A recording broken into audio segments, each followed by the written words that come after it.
Saudara, kantor wilayah Perum Bulog Aceh kembali menerima impor beras dari Thailand dan Vietnam.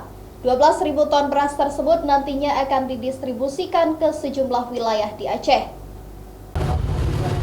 Sebanyak 12.000 ton beras impor masuk ke Aceh melalui pelabuhan Malahayati dan Krunggekuh, Lok Sumawe. Beras impor tersebut merupakan beras yang berasal dari Thailand dan Vietnam. Impor tersebut merupakan yang keempat masuk ke Aceh, di mana impor harus dilakukan untuk mencukupi stok beras di Aceh hingga akhir tahun mendatang. Bongkar muat dilakukan selama 3 hari, kemudian akan dibawa ke gudang Bulog, baru akan disalurkan ke sejumlah kabupaten kota nantinya.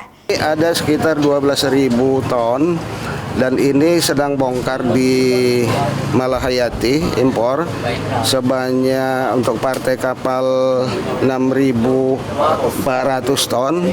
Di Lok Sumawe sedang bongkar partai 6.200 ton, akan masuk lagi pada bulan September nanti di Malahayati partai 6.800 ton. Berikutnya lagi untuk tahap keempat akan ada lagi pasokan ke Aceh. Meskipun melakukan impor beras, Bulog berjanji akan terus melakukan pembelian atau penyerapan gabah dari petani pada musim panen nantinya.